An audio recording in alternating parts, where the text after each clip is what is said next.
Here we are at the end of 2025. I'm Vicky Harper, the Marketing Manager at IT Desk.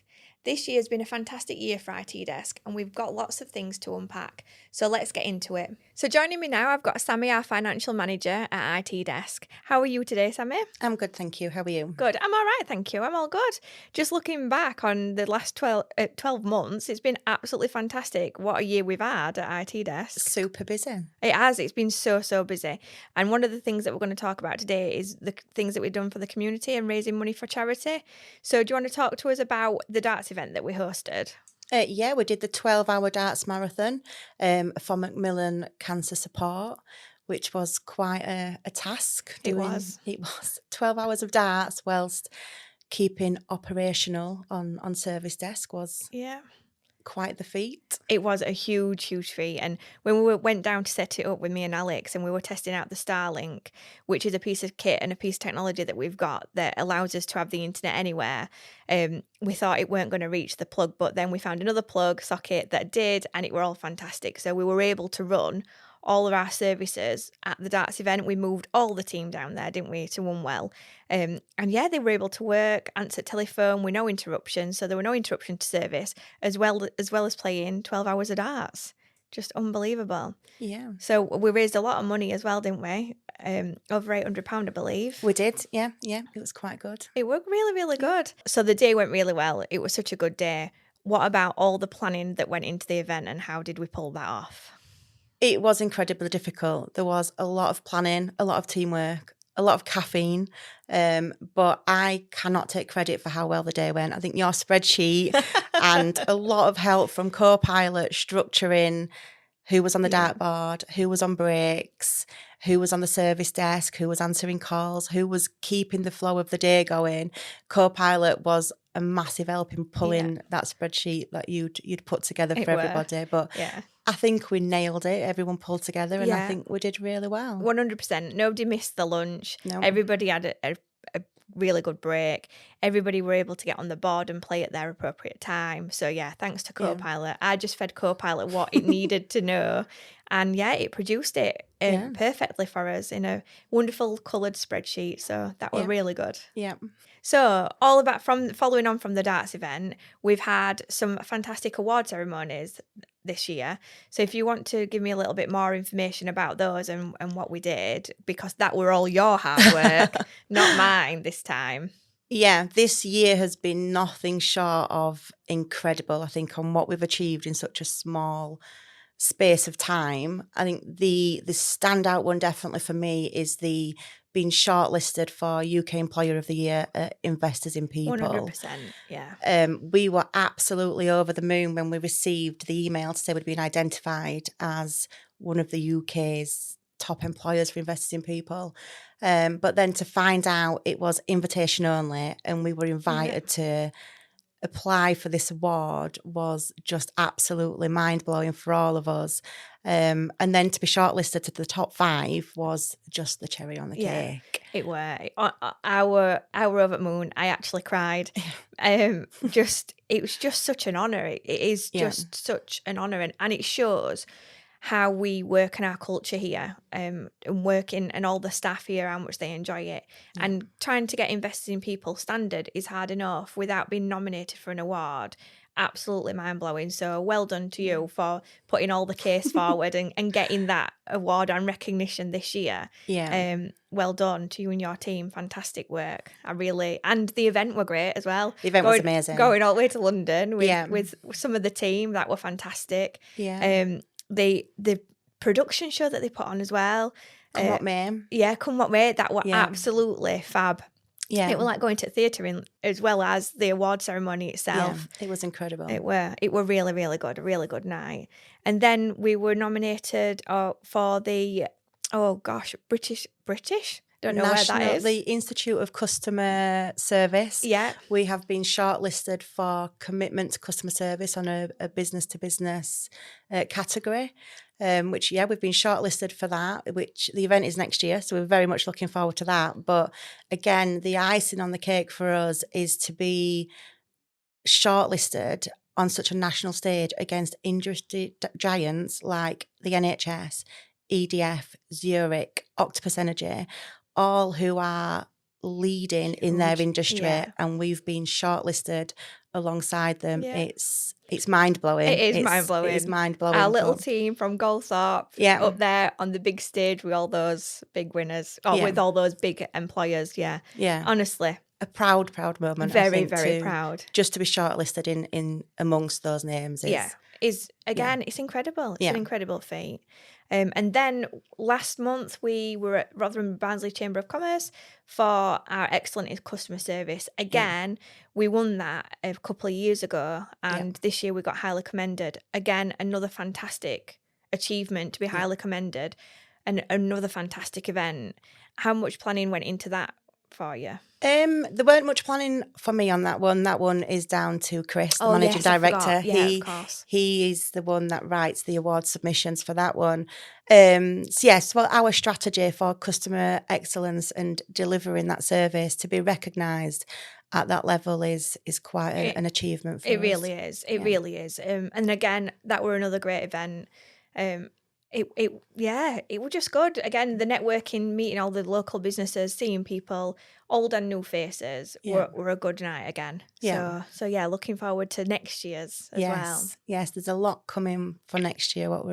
There is. In all of the categories, we're obviously going to go for more awards at business and at Barnsley and Rotherham Chamber. We're going to look now at the Investors in People, the awards that are there. We're also going to go for Investors in Apprenticeships and Investors in Wellbeing, and go for those standards. Because we do a lot about wellbeing here, don't we, at IT Desk? So we've got lots and lots of things that, again, you've implemented, you and your team, over the last 12 months, from the I can't remember what they're called. The busy tags. Busy tags that we have on his desks. They're fab. And we've got Spill, which is a mental health worker that anybody can access at any point of the day, even at home, and we don't know about it. It's all confidential. I think there's something else. I just can't think. We have a dedicated mental health wellbeing team who are trained in mental first aid. And then everything from the social events we do, the building work that we've had put in to make it all the space for them to have like breakout areas, the healthy food options that we're providing while they're at work. So there's for the wellbeing side, there's a lot of we're already implemented. So when I had the 12-month review with Investors in People in July, she's actually recommended we do go for the Investors in Wellbeing because of everything we've already got in place. Wow, well done. Fab. And I know I'm a bit biased because I work here as well, but it is one of the best places that I've ever worked for that side of things, and feel supported by all staff. And I've been told that staff also feel supported. And they are grateful for working here and they love it. That's why our retention is so low. We've we scored well above industry average for us Investing People score on his company culture and how we look after as staff. So we have got that great culture here at IT Desk as well. And another thing that we've also achieved is the ISO 27001 and 9001 for our sister company Hydrogen BI. So it's something we already have at IT Desk, but we've now rolled that out into Hydrogen BI just to show us commitment on all of us as companies and as customers for the security and the quality of what we provide. Which again is fantastic, and I know it's not easy to get ISOs, any of them certifications. No. It's so hard, and a lot of hard work and dedication goes into that. So a massive achievement for yourself and Ben's team as well for that. Okay, so summing up 2025 for you and your team and the awards and everything, what do you think that means for IT Desk, especially those awards and those achievements? I think the achievements show that we're forward thinking, we're customer driven, and we're quality focused. We look after as people, we understand as customers, and we strive for excellence in everything we deliver. And I think being shortlisted for the awards on such a national stage against those industry giants just shows that we're not only ambitious, but we're capable of delivering a service that can go up against them. Challenge them. We're challenging them. We're competing against those companies. Fab. Honestly, I am super proud of it all. And finally, then, what one word would you use to sum up this year? Remarkable. Wow, Remarkable. strong. Yeah, I think it's a real testament to what happens when passion meets purpose. Wonderful. Well, that's been wonderful. Thanks ever so much, Thank Sammy, you. for joining me. And yeah, great. Here's to 2026. Yeah, bigger and better. Definitely, 100%. Joining me now is Ben, our Saint manager and info security lead. And I always get that wrong. So welcome to Ben. I got it right. Hi, Ben. Hello. You okay? Yeah. Good. You having a nice day? Busy day. Always busy in your team. Always busy. And I think getting close to Christmas now, so make sure still everything's secure. Yeah. Obviously with Christmas, people start to relax a bit. They do. Yeah. So we don't want to let security relax either. So No. we need to keep on top of things as 100%. as Definitely not. top of our game as always. Definitely.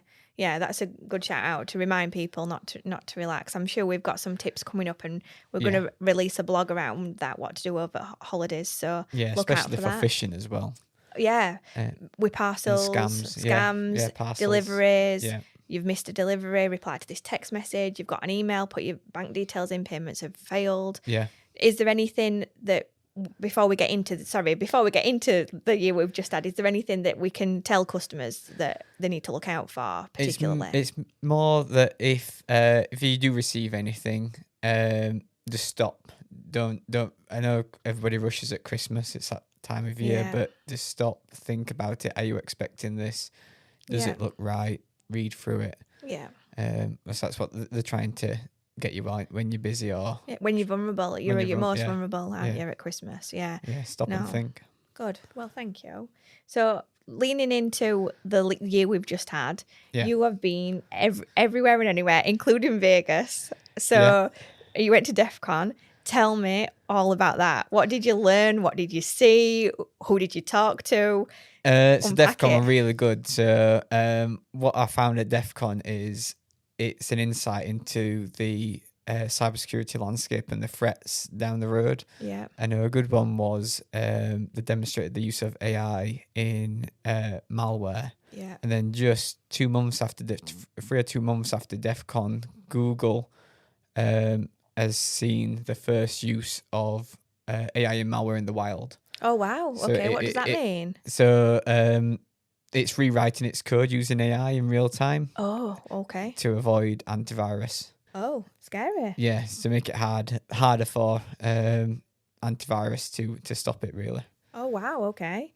Does that have an impact on anybody's business daily? Is there anything that we need to look out for? I know we're doing as much as we can to protect people. At the moment, Google found it's only affecting larger like government organisations and agencies, but I do foresee that it's going to affect.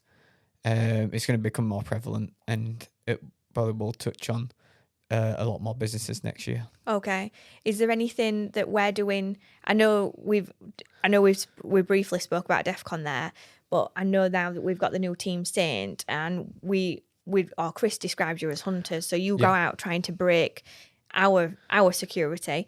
We also try to break other companies' security measures to see if we have got the best impact.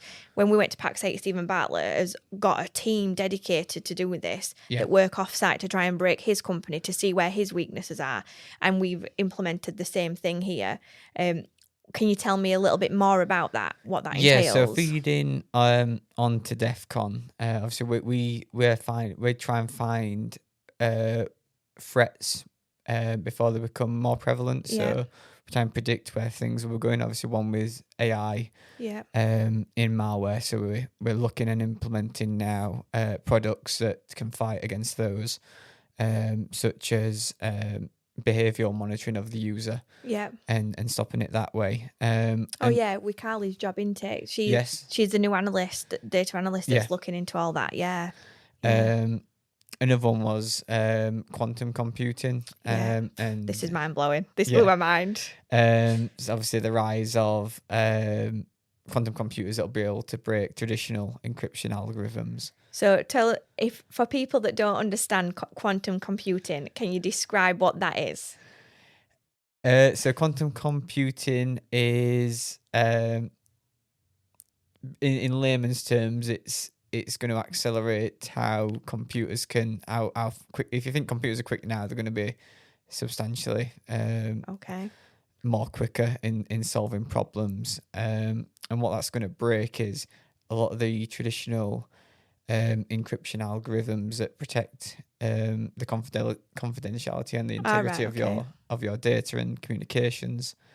That's based on that it'll take a traditional computer now many thousands of years to break. Yeah. But a quantum computer, because if it's increased capabilities, it'll be able to break it in a short amount of time. Wow. So we need to look out for that then. Yeah. So what we've been looking at Saint is what software and technologies our customers and we are using, and what post-quantum cryptography algorithms that we can implement onto them, protect them once quantum computing becomes a mainstream reality. Yeah. And did you see that in DEFCON for in real life? Did you see that on stage? Yeah. There were a lot of cryptography experts there that work in the field of developing it at the moment. Yeah. And that they say that it's going to be coming by 2030. Wow. Okay. It's not long then. Not long, no. No. Wow. Okay. Anything else that you saw in at DEFCON that people need to either be aware of, or anything interesting that you saw that you thought were good? I think the only other one relating to AI was there had a competition of teams to use AI in breaking into systems. Okay. So it's lowering the bar for attackers now, since you can just use AI to break into your systems. And I think a recent one relating back to predicting the future is after DEFCON, it's been found that China has been using ChatGPT to break into companies, and 90% of those break-ins were all down to AI. Oh wow! Okay. Yeah. Wow. Oh. Is there anything that I know we're working constantly, always in the background, and I know your team starts at 7:00, so that we can get in front of any issues before our customers even switch on. Yeah. Is there anything else that we're looking at to try and mitigate that? So everything that we're doing, I think the one that we're pushing now is that security is important now more than ever. Yeah. Just because it's lowering that bar. Usually attackers had resources and would use them on bigger companies where they think they get a bigger payout. Yeah. Since it's lowered the bar, they can attack the smaller companies. Yeah. Everybody becomes a victim and are vulnerable in that way. So I know that we're implementing a lot for our customers, and we're looking at lots of different new tools moving forward. But this year, what's been one big change that's happened? I know we've briefly touched about it with Carly, the data analyst, but can you tell me a little bit more about her role and our customers, what she's doing? So one big change in terms of what we've done at IT Desk is implement the Saint team. Yeah. So that's a new team that we have that is for security and predicting and hunting for threats for us customers. To ensure that they have the most uptime that they can have, protected from cyber threats as well as system resources as well. So we'll monitor the resources on their systems to make sure it's not going to cause them any downtime. Okay, that's all good. Yeah, that's all great. And gosh, I nearly called her Charlotte then. I'll get her name right. Carly. Yeah. And Carly's background comes from a data analyst in a bank, doesn't it? So she's really up for this. Yeah, so she used to be a fraud advisor in a major bank. Yeah, so she's just well educated around all of that. And she seems to be settling in well. Yeah. She's becoming part of the team, and we've got as Christmas do. She's going to come out on that. So that's nice to welcome Carly to the team as well. Yeah. So is there anything else that we need to make people aware of whilst we've got a platform to talk to people, except for the vulnerabilities that we spoke about around Christmas and everything?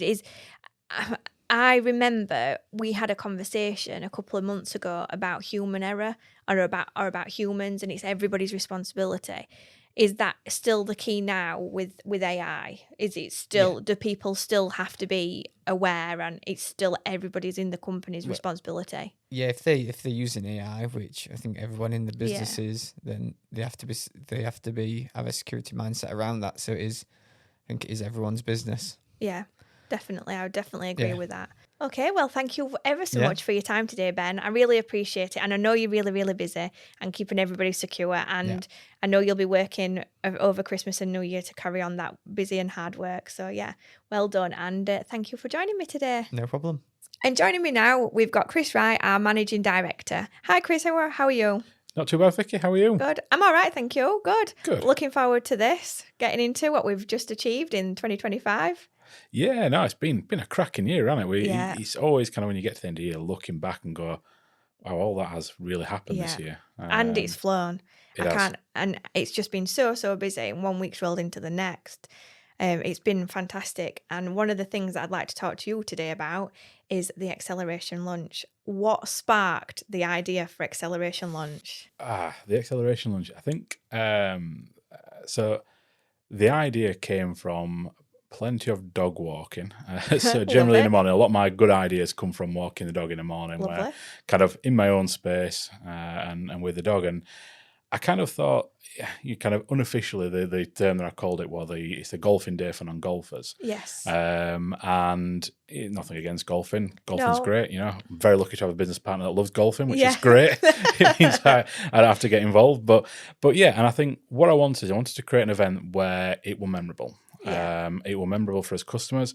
It was something that they enjoyed and they talked about, and there were kind of a lot of, I often refer to it as ripples there afterwards. Because I kind of feel that there is a lot, especially this year, there's been a hell of a lot of events that have been wanting to talk about AI and automation. To be honest with you, everyone's a bit tired about them. And yes, we wanted to talk about that, but we wanted to kind of put a nice good wrap around it where people wanted to come to the event.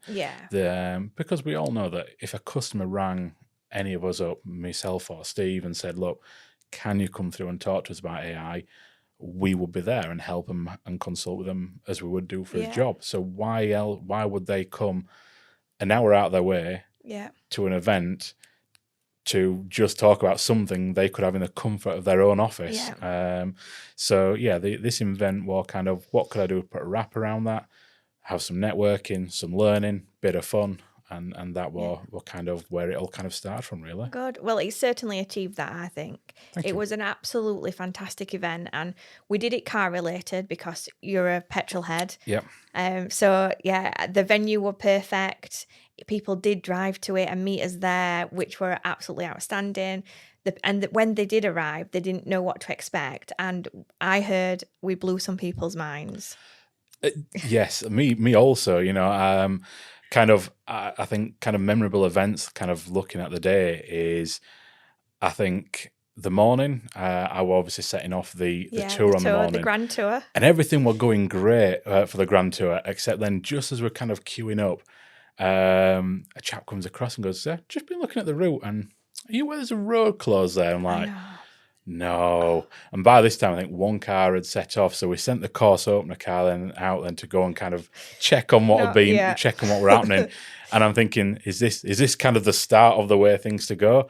Luckily, that were the only hiccup that we had all day, and people still enjoyed the tour and enjoyed the roads that we put on for them.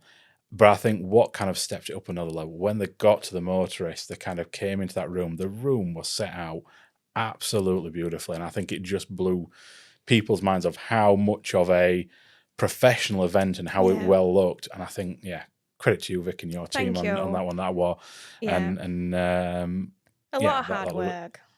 In 3 months. Yeah, I know. I know. Can you believe that's what we pulled off? Yeah, it seems crazy now. I think at first when we kind of spoke about it, and we can do this in 3 months. Yeah. What is it? You just arrange the guys, do a couple of talks.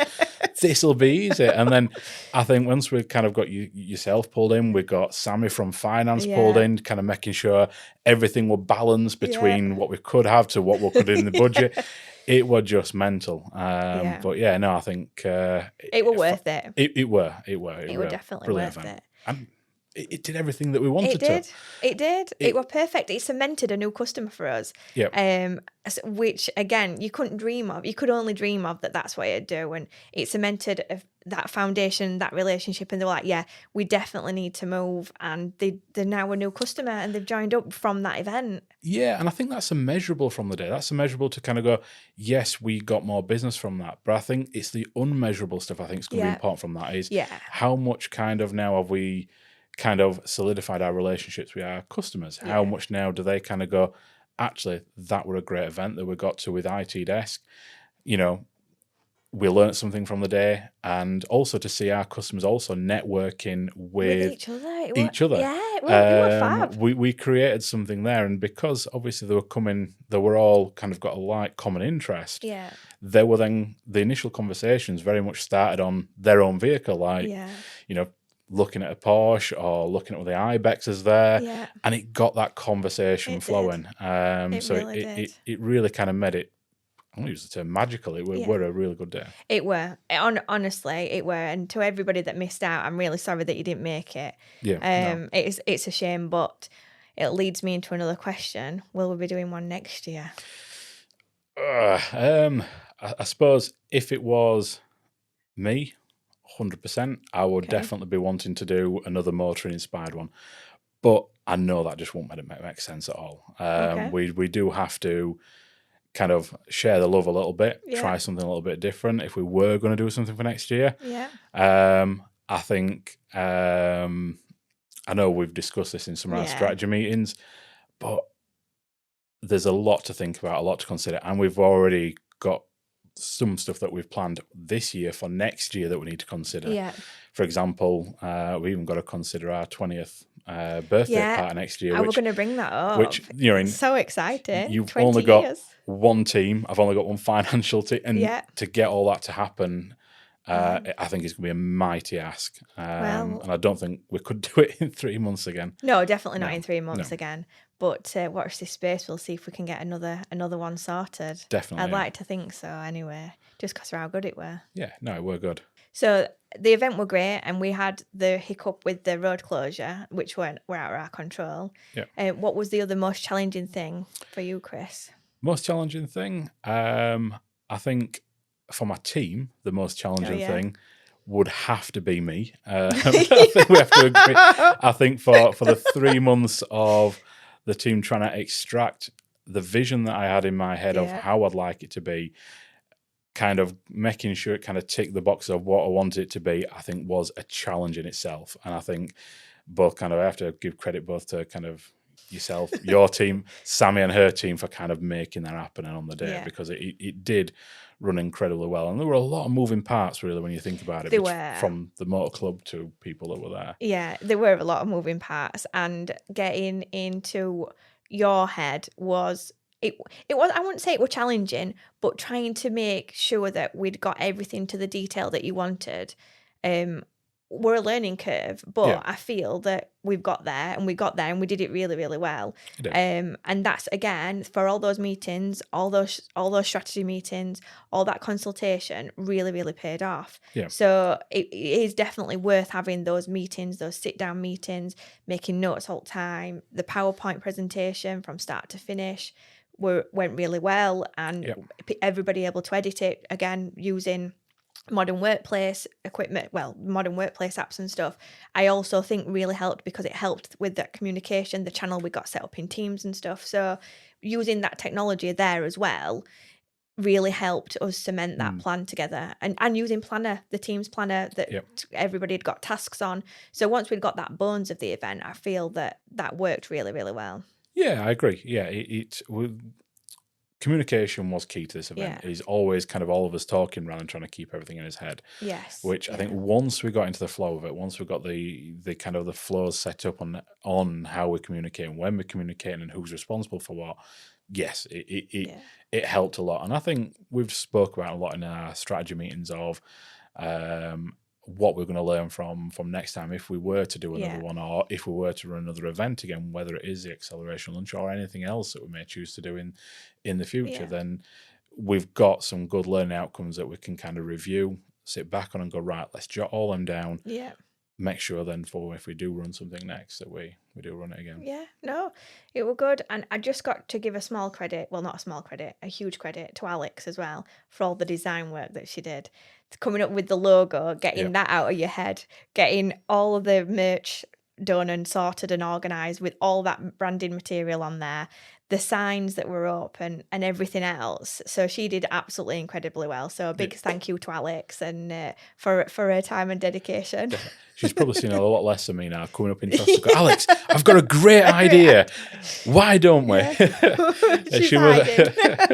So it was great, and I think we've had great support from people that were there on the day. Yeah, a shout out to them, all our customers that came. That were great. Yeah, no, so but yeah, no, maybe we'll do it again. Talking about it really makes me want to do another one. How did you feel about I was nervous at the very beginning, but then after I was absolutely elated and I had a smile on my face the entire way home. That entire night, I was like invigorated, or is that a word, invigorated? Yeah, why not? Yeah. I was just so pleased, and I was so nervous about talking, and I know you were and everybody else were.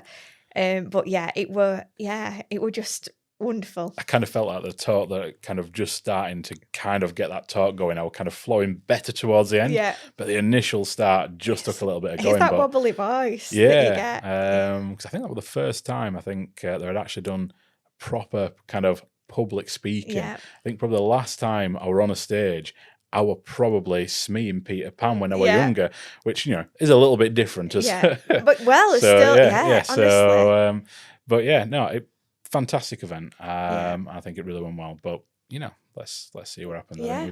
We've got a lot next year. We'll see whether we can fit one in. I think if we, I think we should try and show on one in. Try. Oh, we've got to work out budgets first. So, yeah, true. True. But yeah, see what we do. Fabulous. Cool. Well, thank you. No, thank you very much. Joining me now, we've got Steve Harper, the Commercial Director at IT Desk.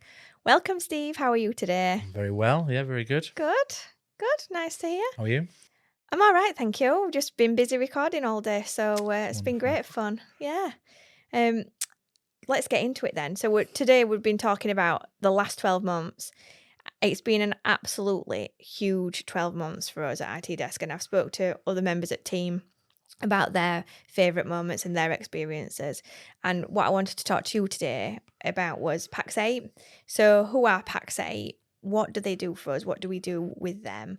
And just a little bit of background about that. So PAX 8 are our primary software distributor, mainly predominantly Microsoft services. Okay. So they're quite an important strategic partner for IT Desk. We look to them to sort of leverage a lot of the Microsoft solutions that we put forward to our customers, and they also help us greatly with training and certification. Oh, fab. Yeah, I remember that because that was one of the big things that's happened this year, the Microsoft designation for Modern Workplace. Yep, is that right. correct? Yeah. And they helped us with that, didn't they? Yeah, they were there to sort of, they're in essence our sort of conduit between sort of us and Microsoft. So they sort of helped us in terms of helping us understand where we needed to sort of meet certain requirements in order to sort of qualify for designation, which, if anybody doesn't know what a designation is, it's basically a Microsoft sort of badge to show that you work to the appropriate standard for implementing their solutions, to show that you've done all the necessary training, you've got the sort of the pedigree in the history and number of solutions that that we've basically put into sort of our customers. Yeah. And it's replaced the Microsoft certifications that used to be silver, gold, etc. So the legacy sort of partner model has sort of been discontinued. So now it's the designation route, which is much harder. It is a lot harder. There's a lot more requirements around making sure that we're upskilled in the right areas and that we're delivering solutions to the appropriate standard. And it's not just a standard, is it? It's a constant learning for the team. It's not given once. You've got to constantly be on it and proving that you can achieve it. Yeah, no, that's right. It's something we've got to hit every year. So there's criteria that we have to meet each year in order to retain the designation. Yeah. Well, thank you to PAX 8 for helping us out with that and getting everybody trained and getting us through that as well. So we went to PAX 8 Beyond, and this year it was in Amsterdam. What a great city. Lovely, for a start. Yeah, it was nice. really good. And the event, again, spectacular. My favourite part of the event was seeing Stephen Bartlett on stage. Very I good. Could have listened to him all day. What did you enjoy from the event most? There's a lot, really. I mean, I think the beauty of that event is there's so much sort of crammed into the 2 days that were there. It's it's very much sort of, even to us, sort of eye opening on where they see sort of trends in the industry going. Obviously, massive sort of buzzword and a massive sort of topic this year was AI. Yeah. And really great to sort of understand sort of the learning sort of around how to look for AI opportunities within a business that's going to add them more value. So rather than just AI for AI's sake, and I'm sure there's a lot of businesses out there that people are using sort of Chat GPT just singularly in a job role to help them out, but to look at AI and kind of look and say, okay, well, where can a business save time by using AI, or is there a particular business outcome that we can focus on and then apply AI and look at the process and how that organization is working, look at how AI can support them and ultimately not replace people but make people more efficient. Yeah, I was just going to say that, or in one of the talks that I went to was how to get staff to embrace AI and not see it as it's going to replace them, but it's going to enable them to work more efficient. And that's looking at the AI agents. And I know we've been doing some work with one of our customers around an AI agent to look at their modules and in their manufacturing guides. Yeah, it really just comes back to the whole work smarter, not harder sort of adage. Like I say, AI isn't a threat to people, but it can make people more efficient. It can make services faster, better experience for the customer just by doing the grunt work in terms of serving information up or funneling people to the right answer. I mean, one of the situations you mentioned there around AI agents that we're looking at the minute is one of our customers. They do a lot of work on repairing large CNC machines, which the troubleshooting of that can be quite huge. quite big and difficult. So we've built an agent that will reference that entire knowledge base in a language model, so that the engineers can ask simple questions as they would see it, to then return that information and help them guide through the varying troubleshooting sort of options that they've got, rather than having to skim multiple data sources and multiple manuals to try and find that answer. They can have it served to them and interact with the agent. Say, okay, that's not worked. I'm now seeing this, or I'm now seeing that, and the agent will then do all the heavy lifting in terms of referencing that and going, okay, if it's not this, could be that, or try this.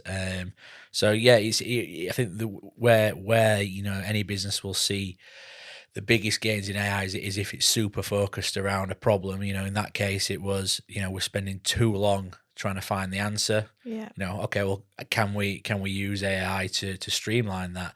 And that's the key, sort of having an outcome in mind that you want to get from it, whether that is an efficiency gain or whether it's something else.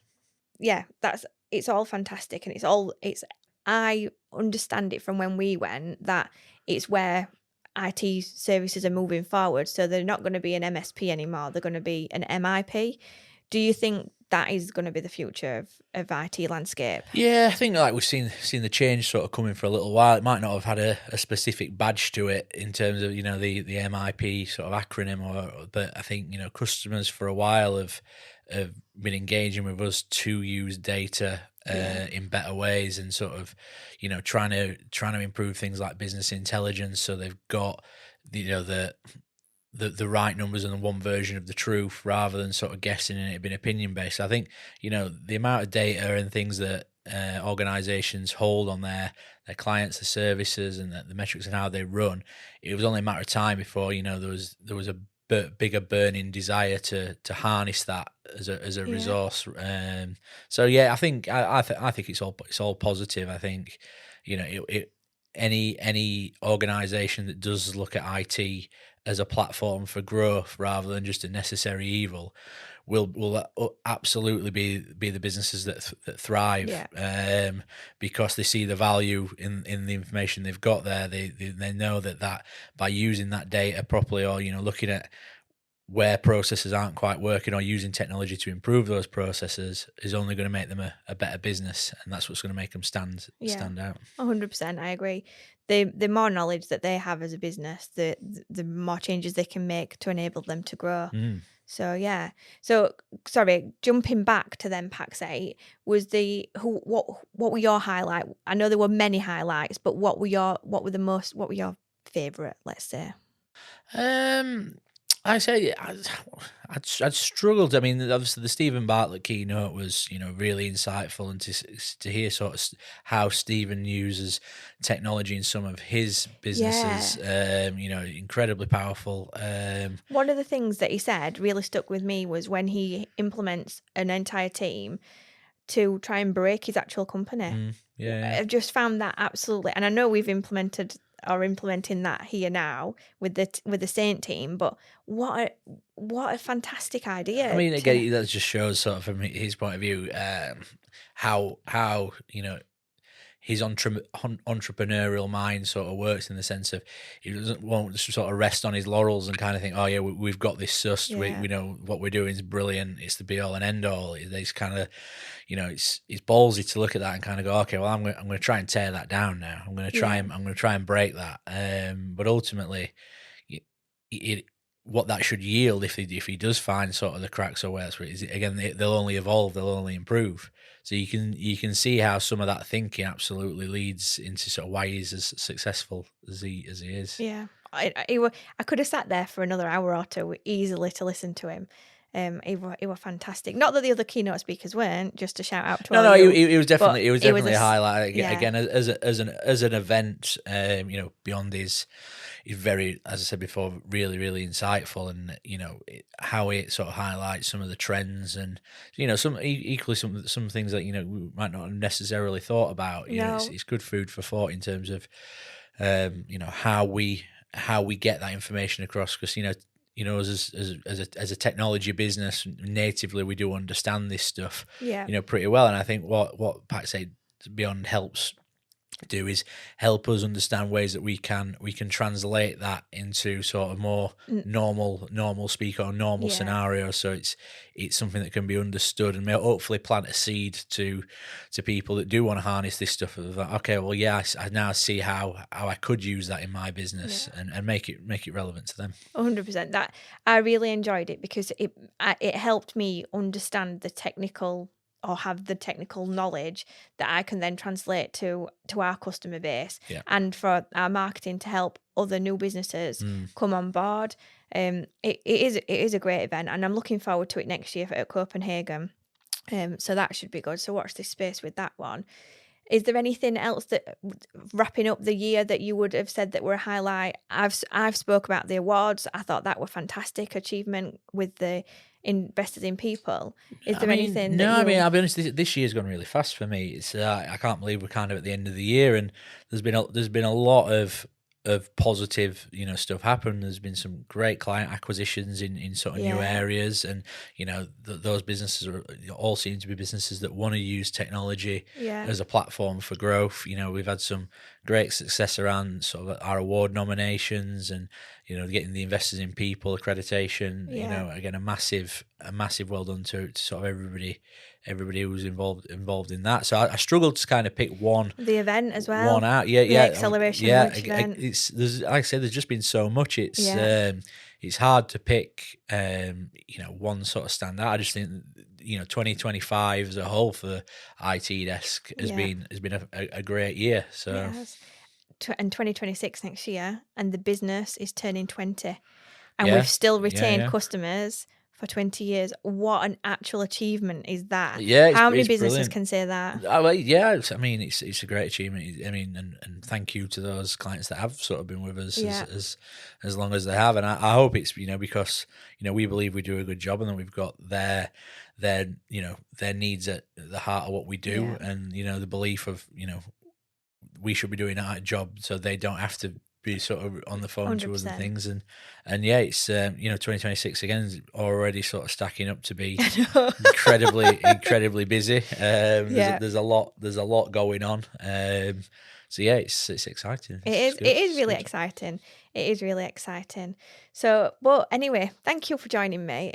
Is there anything else you want to say or touch on before we wrap up? No. Well, thank you very much. No, it's cool. Thank you. Thank you. So finally, to just wrap things up, I would like to say an absolutely massive thank you to all our customers, everybody that's supported us, all our strategic partners, and all the staff here at IT Desk. Looking forward to another 2026. I can't wait. Happy Christmas and Happy New Year.